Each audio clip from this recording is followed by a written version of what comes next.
Hello there, dear friends, and welcome once again to the Relaxed Fantasy Review. Today, we're continuing our series in the brand new Player's Handbook, talking about the changes that have come with the new rules in 2024 and now 2025, how D&D is evolving over time. Today, we're diving into possibly the class that has gotten the best glow up in the entirety of the game, the Monk. And we're talking about one of their subclasses, the Way of Mercy. Before these new rulebooks came out, it was largely agreed upon that the Way of Mercy was one of the best monks out there, mixing the harm of the key power that monks had with the potential healing that it could do. And honestly, it was quite a fun way to play. It's now in the new Player's Handbook, but how has it changed? We'll get into the details in just a moment.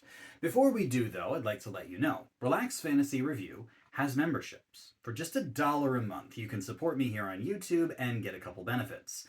First, you get a little badge next to your name in the comments, letting folks know you're a supporter. Also, you get early access to my videos. I upload videos Monday, Wednesday, and Friday, and I upload them a day early for members only.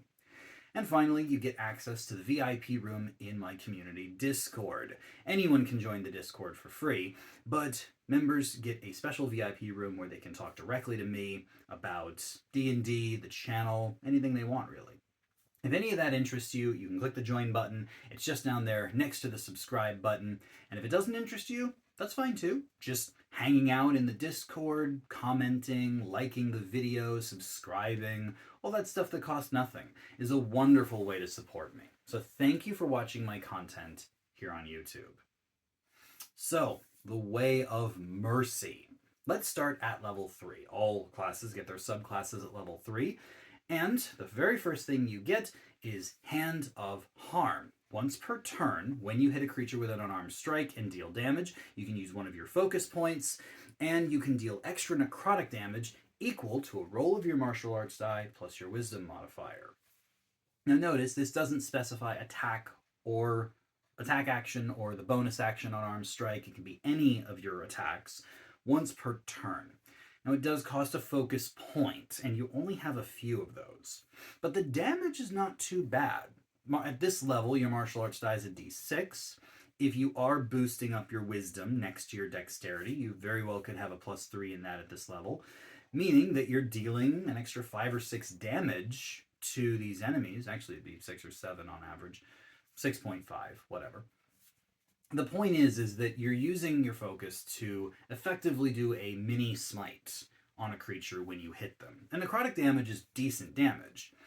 It's a shame that it doesn't scale faster, especially considering that your martial arts die is what your fist is doing anyway. So if your wisdom and your dex are even, then that means that 1 punch per turn is dealing double damage.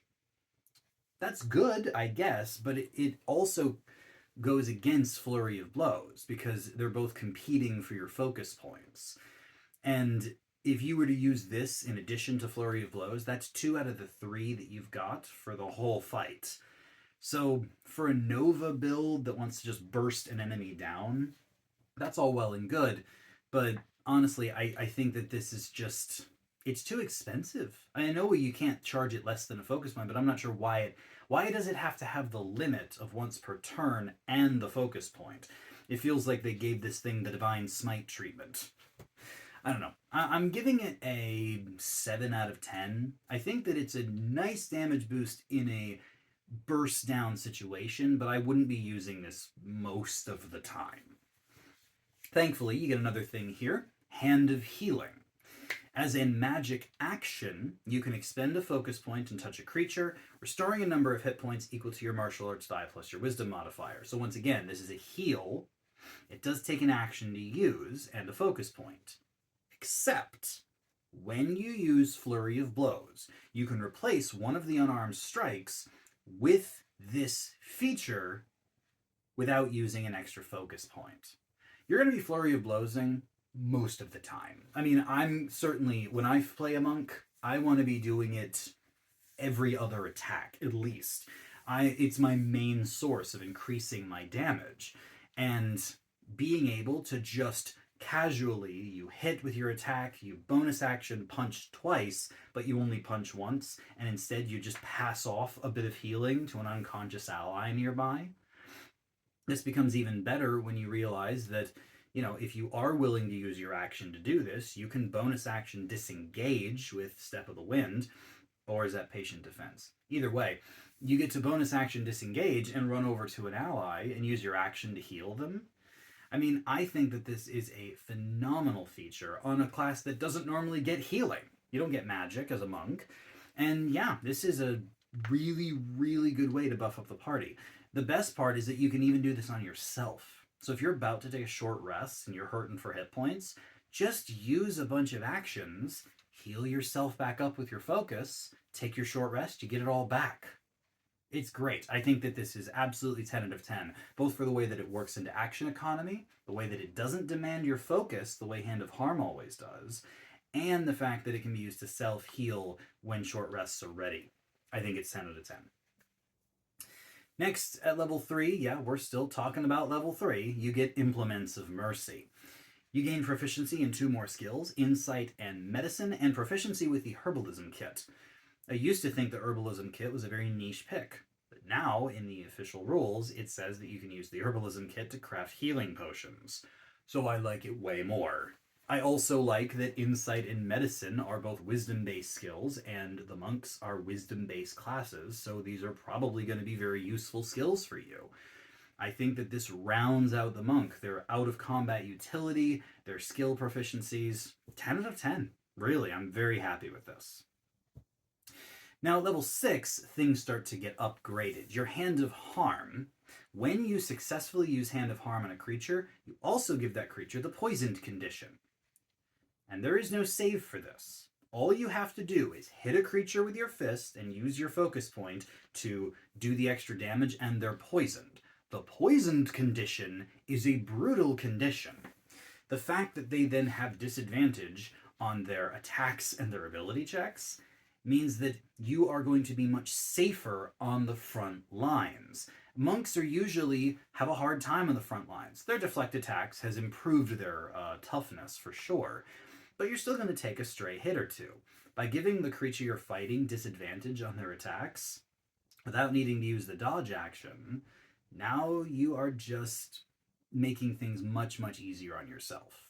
You also get an upgrade to Hand of Healing. When you use Hand of Healing, you can end a condition: blinded, deafened, paralyzed, poisoned, or stunned.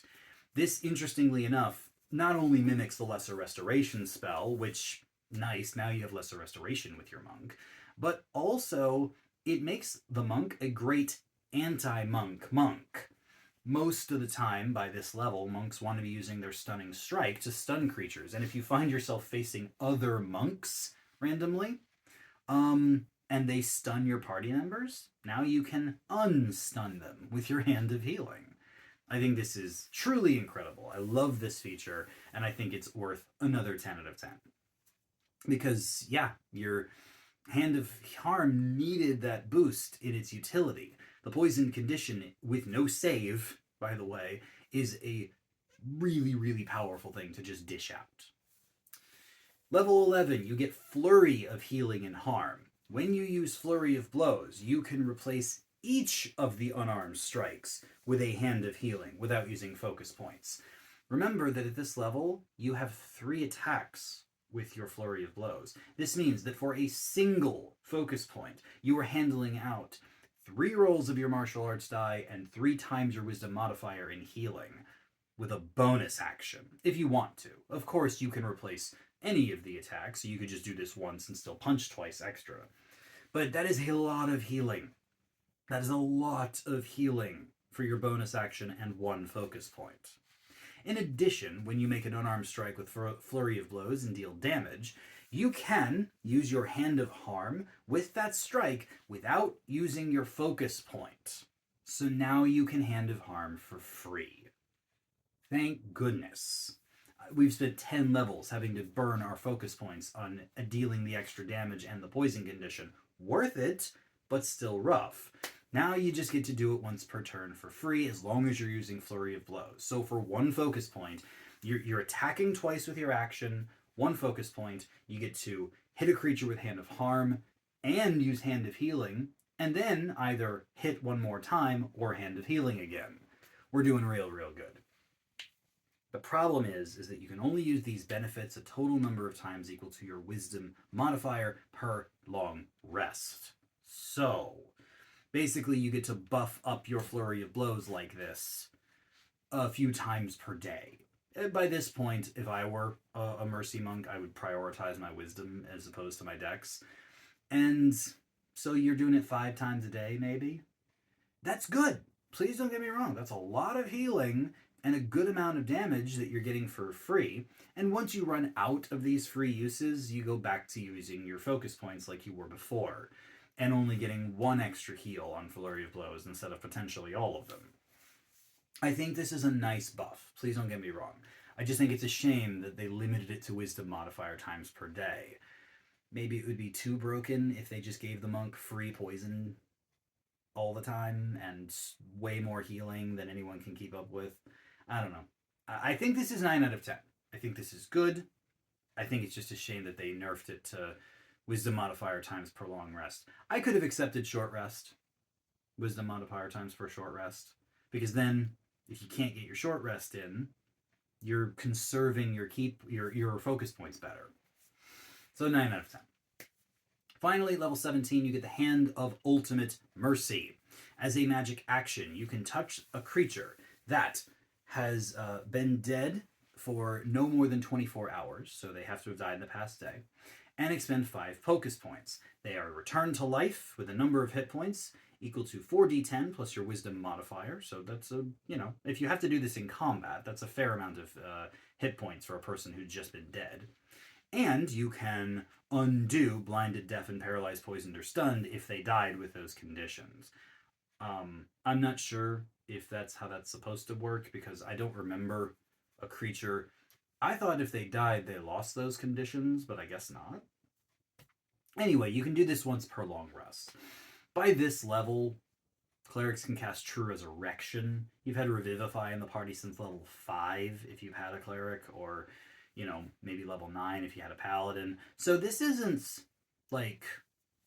huge, but it's still nice. It's nice that you've got an extra way to bring people back from the dead, and you can just do it as an action, and it restores hit points. At first I was tempted to give this a low mark, but I'm like, actually, no. This means that, in a weird way, obviously, if you've got the spell slots to spare, you want your cleric to bump a creature that's making death saves up with a Healing Word. And Healing Word's been buffed anyway.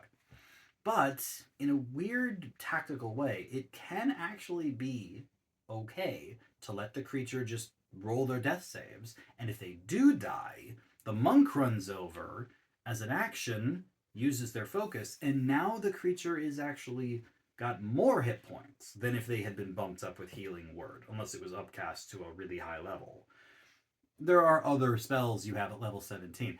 My point is that this is not a bad feature. It's actually a good feature, which means you can tactically allow creatures to die on purpose if you want to revive them with more hit points than a simple bounce up. It's a weird little feature that adds some options. It adds options to the battlefield. I'm going to give it 8 out of 10. It doesn't blow my mind, but it's definitely curious. I'm curious about it. Overall, the Mercy Monk is largely unchanged. Some of their features have been tweaked to become more or less expensive. Some of them have been, given a bit of a limiter. But all in all, you're still a monk with all of your good offensive and defensive features, and now you're adding damage, the poisoned condition, healing, out of combat utility, resurrections at the high levels. I think this is good. I think this is a 9 out of 10 subclass. I don't know whether it's the most powerful monk. In fact, I would argue it's definitely not the most powerful monk anymore, but it's still good. It's still a very specific kind of play style. If you want your monk to be a very widespread character that does damage, utility, healing, all that stuff, the Way of Mercy is the way to go. and I think that it is certainly a good pick. So yeah, 9 out of 10. This has been the Relaxed Fantasy Review. If you enjoyed the video, please like and subscribe down below. Have a look for the join button down there, and keep your eyes peeled for more subclass reviews coming down the line soon. Have a good one, my friends.